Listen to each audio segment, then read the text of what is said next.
Bienvenidas y bienvenidos a esta nueva exploración.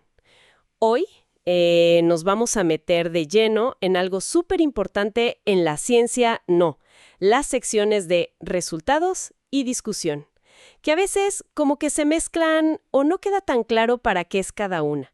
Tenemos unos apuntes, unos extractos de un curso de redacción científica que nos van a servir de guía.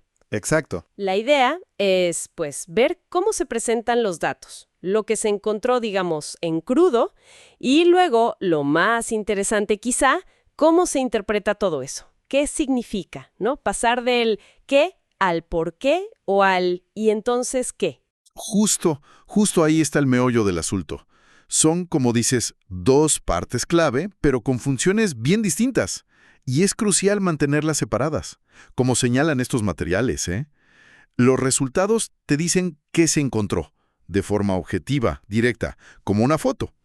Y la discusión, bueno, esa toma la foto y te explica qué estás viendo, la pone en perspectiva. Son, pues, los datos y luego la interpretación razonada. Perfecto. Pues, si te parece, empecemos por la base, por los cimientos, los resultados. Los materiales que revisamos le dan muchísima importancia a la objetividad. Suena lógico, ¿no? Pero en la práctica, ¿qué significa eso al escribir? Significa ser súper claro, conciso y sobre todo neutral. Se trata de reportar nada más, no interpretar todavía. Por eso es clave usar el tiempo pasado. Estás contando algo que ya pasó, que ya encontraste. Y un punto que mencionan mucho las notas es la coherencia. Tiene que haber una línea directa entre lo que dijiste que ibas a medir en métodos y lo que presentas aquí. Ah, claro. Si mencionaste la variable X, aquí muestras el resultado de X. Y todo obvio enfocado en responder tu pregunta de investigación original. No desviarse. Entiendo. O sea, es como presentar las pruebas sin añadirles nada de cosecha propia todavía. Entonces, aquí nada de frases como «esto sugiere que» o «pensamos que la causa podría ser», ese tipo de lenguaje, para después. Totalmente. Eso ya es para la discusión. Aquí solo los hechos, los datos duros. Y algo que a veces genera confusión, pero que las fuentes aclaran bien, es cómo juega el texto con las tablas y las figuras. Ah, sí. Que no son adornos, ¿eh? Son parte central del reporte. Claro, y es un punto súper interesante. ¿Cómo logras que trabajen juntos sin que sea repetitivo? Porque uno podría decir, bueno, si ya está en la gráfica, ¿para qué lo digo otra vez en el texto? Es que justo esa es la idea. El texto no es para repetir número por número lo de la tabla o la gráfica. El texto actúa más bien como un guía, como un curador, ¿sabes? Te dice, mira, este hallazgo principal, fíjate en esta tendencia, y luego te manda a la tabla o figura específica para que veas los detalles. Véase la tabla 1, como muestra la figura 2. Ajá. Es resaltar lo más importante, lo significativo, y dirigir al lector. Hay una sinergia. El texto enfatiza, la figura ilustra. Tiene todo el sentido. Es como dar los titulares en el texto y la nota completa en la tabla o figura. El material que tenemos trae un ejemplo bueno. Se analizaron 250 encuestas válidas. La media de edad fue de 34 años, desviación estándar de 7,8, el 65%, mujeres. Como se muestra en la figura 2, la satisfacción aumentó significativamente. Ahí se ve. Datos clave, tiempo pasado, incluso menciona la desviación estándar, el valor P para la significancia y la referencia a la figura. Exacto. Y ese ejemplo es bueno porque mezcla info demográfica con un resultado clave. Si esos datos demográficos estuvieran en una tabla, digamos la tabla 1, el texto podría ser todavía más breve. La muestra de 250 participantes. Mayoritariamente mujeres, 65%. Detalles en tabla 1. Punto. Y para la figura 2, que quizá muestra cómo subió la satisfacción, el texto podría decir algo como: hubo un aumento claro y significativo en la satisfacción semana a semana, como se ve en la figura 2. Capturas la esencia visual sin llenar el texto de números. Sí, es como encontrar ese punto medio, ¿no? Entre informar bien y no abrumar. Ahí se ve la habilidad del que escribe. En los materiales del curso también dan como una lista de verificación, un checklist para esta sección de resultados. A ver, repasémosla rápido. Primero, números absolutos y relativos. o sea, porcentajes, medias con su desviación, etc. Segundo, siempre en tiempo pasado. Tercero, que haya correspondencia método-resultado. Si describes algo en métodos, aquí está su resultado. Cuarto, y este es clave, solo hallazgos, sin interpretarlos, datos puros. Quinto, guiar al lector hacia tablas y figuras, resaltando lo importante en el texto, sin repetir todo. Y sexto, que si hay muchos datos extra, pues igual ponerlos como material suplementario online, para no ensuciar el texto principal. Es una excelente guía, la verdad. Si sigues esos puntos, te aseguras de que tus resultados sean sólidos, transparentes, fáciles de seguir. Son la base, ¿no? La base fáctica sobre la que vas a construir toda tu argumentación después, en la discusión. Sin buenos resultados, pues la discusión no tiene de dónde agarrarse. Muy bien, entonces ya tenemos el qué. Los hallazgos bien presentados, claros, objetivos. Pero, como decíamos al principio, los datos solitos, pues no cuentan toda la historia. Falta el ¿y eso qué significa? Y ahí, justo ahí, entra la discusión. Que, según nuestras fuentes, esta sí es la sección para interpretar. Así es. Y fíjate que aquí es donde el autor realmente muestra qué tanto sabe del tema, más allá de sus propios datos. La discusión tiene varias funciones, todas conectadas. Primero, sí, resumir un poquito los hallazgos principales, lo más destacado. Pero luego, y esto es crucial, viene el diálogo. Poner tus resultados a conversar con lo que ya se sabe en el campo. Confirman lo de otros, lo contradicen, aportan algo nuevo. Ah, ok. También es el momento de ser crítico con tu propio trabajo. Reconocer las fortalezas, claro, pero también las limitaciones. Y al final, proyectar. O sea, ¿qué implican estos resultados? ¿Para qué sirven? Las notas usan una imagen que me gusta mucho. Dicen que la discusión tiene forma de embudo invertido. ¿Embudo invertido?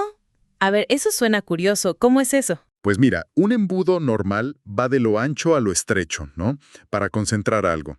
El embudo invertido es al revés. Empiezas por lo estrecho. Tus resultados específicos, lo que tú encontraste en tu estudio. Ajá.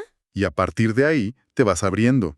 Comparas tus hallazgos con los de otros investigadores, otros artículos, ahí conectas con la literatura. Discute por qué crees que salieron así los resultados, sobre todo si hubo alguna sorpresa.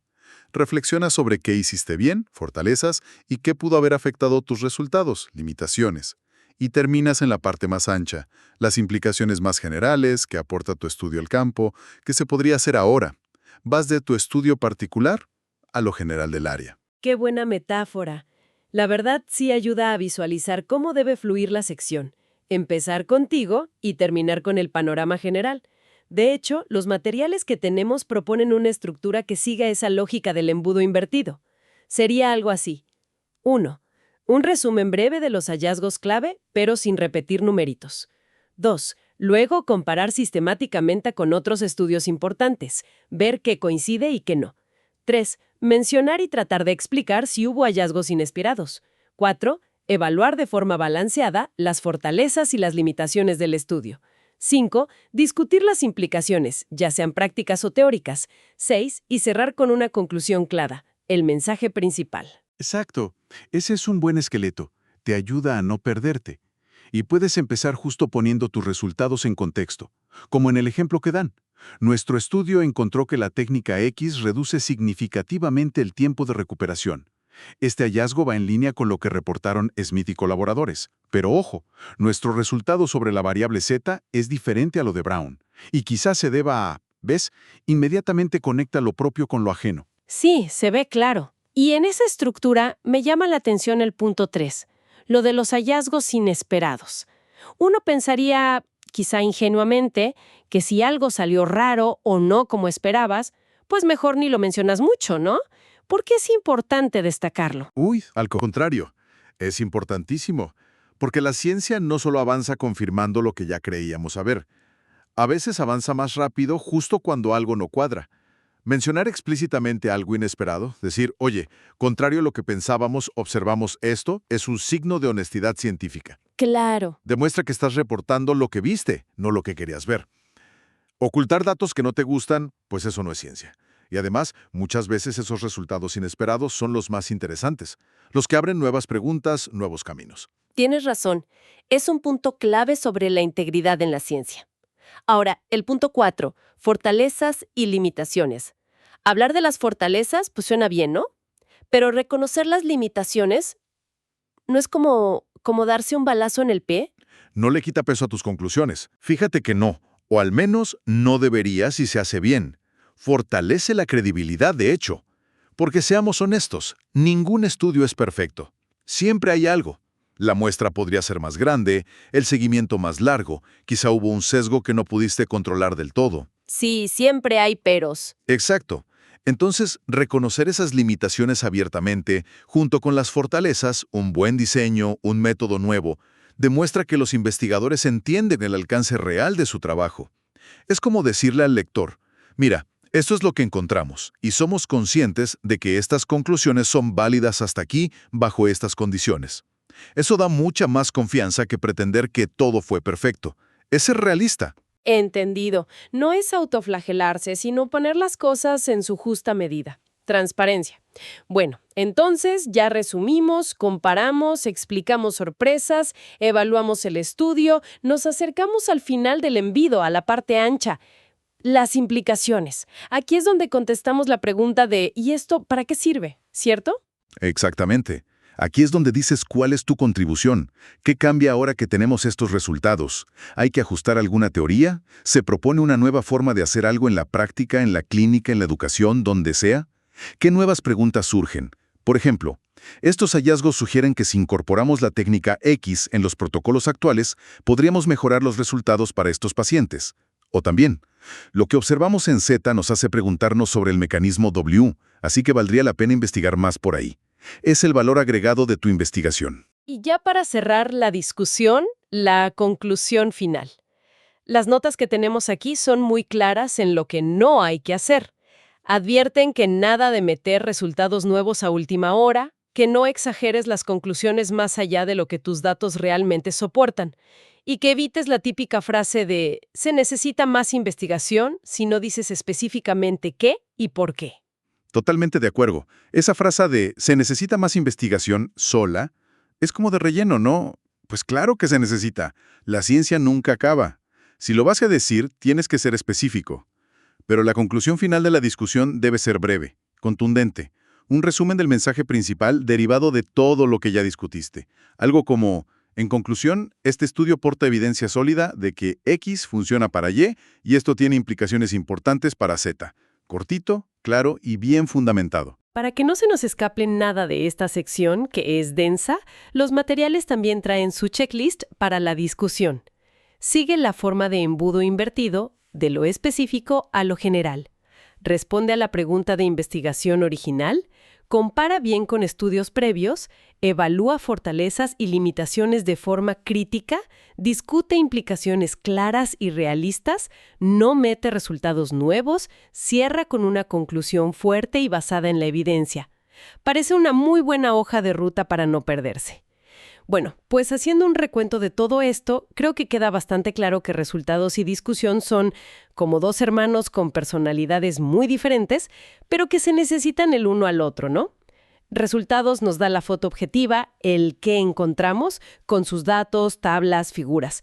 Y discusión toma esa foto y le pone contexto. Nos dice qué significa en el panorama general, comparando, evaluando, viendo hacia adelante. Sirve a quien escribe ciencia, ¿eh? También a quien la lee. Te da herramientas para leer más críticamente, para saber dónde están los datos puros y dónde empieza la interpretación del autor. Claro. Te permite evaluar si las conclusiones que te presentan en la discusión de verdad se sostienen con los resultados que te mostraron antes. Es fundamental para no perderse en el mar de información científica. Definitivamente. Conocer esta como anatomía del artículo nos ayuda a entender mejor cómo se construye el conocimiento y cómo se comunica de forma rigurosa. Es como aprender a leer las señales del camino. Exacto. Y eso, fíjate, nos lleva a una última reflexión, quizá para dejarla en el aire. Si en la ciencia formal es tan importante separar bien el reporte de datos, resultados, de su interpretación, discusión, ¿qué pasa cuando esa línea se borra o se mezcla en cómo nos llega la ciencia al público general? Pienso en las noticias, en los artículos de divulgación, en lo que vemos en redes sociales. Uf, sí. ¿Cómo podría cambiar nuestra forma de consumir y reaccionar a esa información científica si tuviéramos más presente esta diferencia fundamental entre el dato crudo y la interpretación que se le da? Sobre todo hoy en día, que todo viene tan mezclado y simplificado. Es algo interesante para seguir pensando, ¿no crees?